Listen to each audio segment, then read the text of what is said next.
Doutoras e doutores, Daniel da Mentoria aqui, e vamos agora resolver a questão mais difícil do Enem 2024 na parte de física. Uma questão de circuitos elétricos que trazia um dispositivo bem específico chamado de ponte de Wheatstone. Daniel, você acredita que eu nem percebi que tinha uma ponte de Wheatstone na prova? Pois é, tá aí. Questão 116 da prova verde. Vamos resolver? Olha só. Uma caixa decorativa utiliza duas pequenas lâmpadas, lâmpada L1 e lâmpada L2. E perceba que dentro dos parênteses, né, nós temos ali as informações nominais. O que seriam essas informações nominais? As recomendações do fabricante para você fazer uso, a instalação correta dessas lâmpadas. Por exemplo, a lâmpada L1, para que ela opere, né, com um brilho de 9 watts, né, de potência, você precisaria instalá-la em uma rede de 6 volts, uma diferença de potencial de 6 volts. Então, a questão trouxe ali as informações nominais para que a gente respeitasse a correta instalação, beleza? E ele fala ainda que essas duas lâmpadas, L1 e L2, foram ligadas em série a uma bateria de tensão UQR, ou seja, uma bateria que tem essa diferença de potencial aqui, ó, UQR, beleza? Uma diferença de potencial entre os pontos Q e R. A questão continua. Esse trecho, né, um fio resistivo no trecho QR foi instalado e ele tem 48 centímetros. Então, Daniel, quer dizer que esse fio aqui, ó, que sai do ponto Q e chega no ponto R tem 48 centímetros? Sim, e ele está ligado em paralelo à bateria. O que é que significa ele estar ligado em paralelo à bateria? Significa dizer que todo esse fio QR tem a mesma diferença de potencial dessa bateria U, certo? Então, perceba que os polos da bateria, ó, vão de Q até R. Então, perceba que o fio tem a mesma diferença de potencial da bateria, tranquilo? E ele ainda fala o quê? Ó? Os pontos A, B, C, D e E dividem o fio QR em 6 segmentos, olha só, em 6 segmentos de comprimentos iguais. A gente vai fazer o primeiro aprofundamento aqui. O que, Daniel?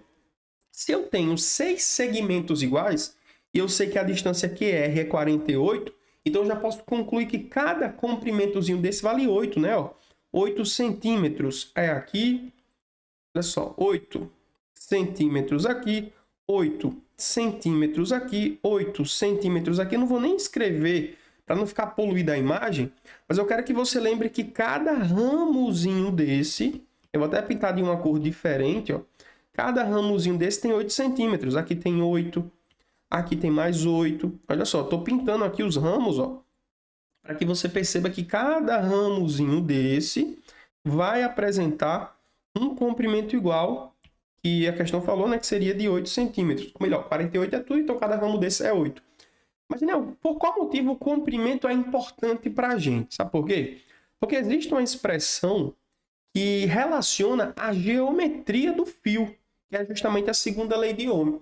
A segunda lei de Ohm é aquela equação, né, que está falando que a resistência elétrica depende do material, certo? E também do comprimento e da área de secção transversal desse fio, ou seja, a geometria dele.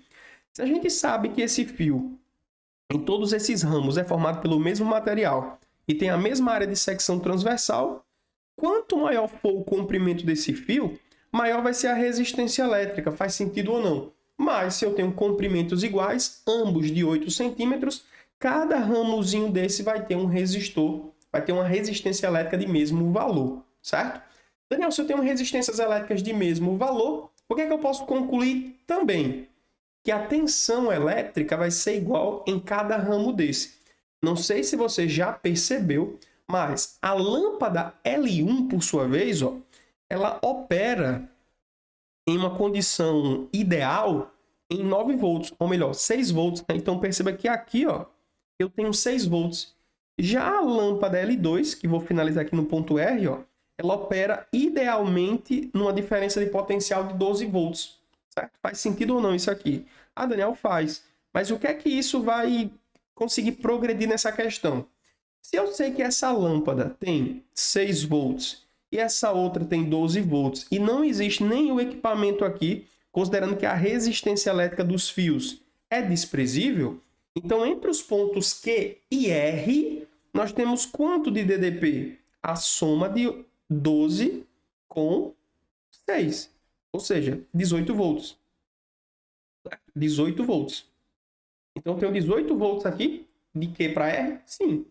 Então, eu posso concluir agora que cada ramozinho desse pequenininho tem uma voltagem igual. Uma voltagem de quanto, Daniel? De 3 volts. Ó.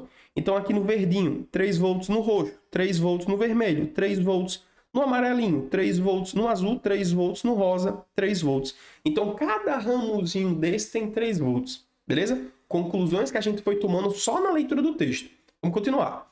O circuito também tem um amperímetro com 2 terminais.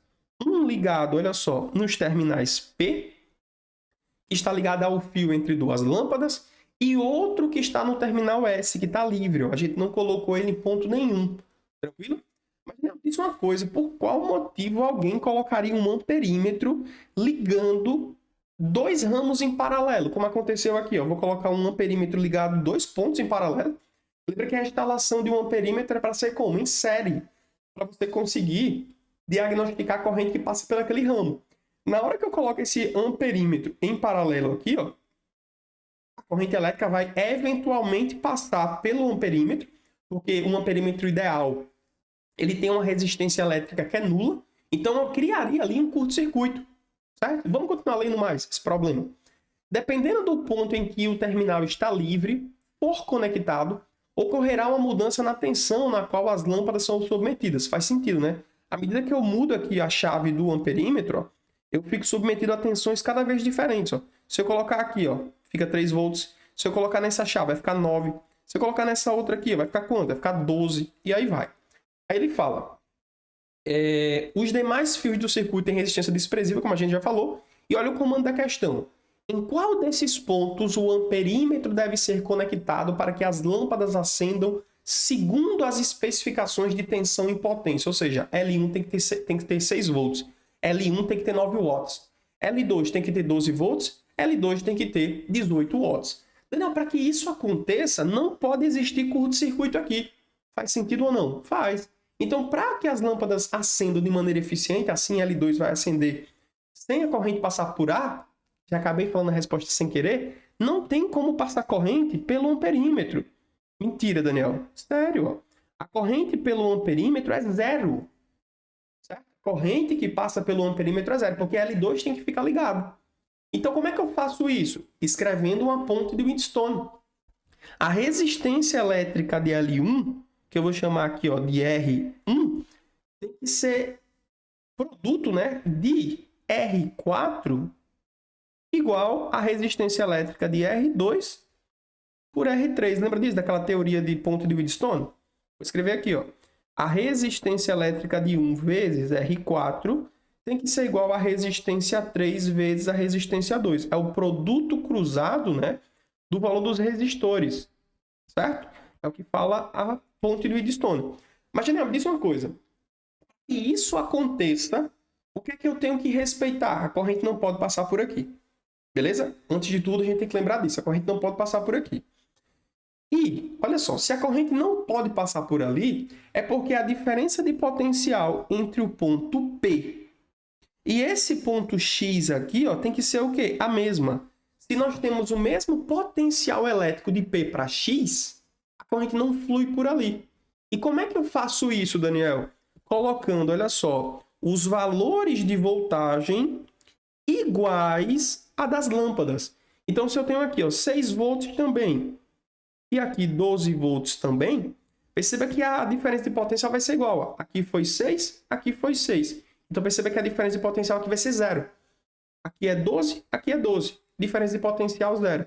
Então, perceba, nós temos ó, ramos que estão aqui em paralelo, Q e Q. Aqui, ó, ramos R, R e R.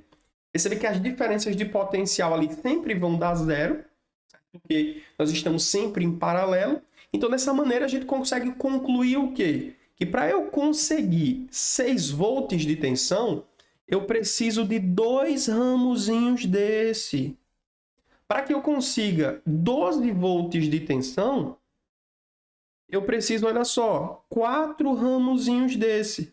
Então, perceba que o amperímetro, para ele gerar né, uma corrente zero ali, ele tem que ser conectado em qual ponto do circuito?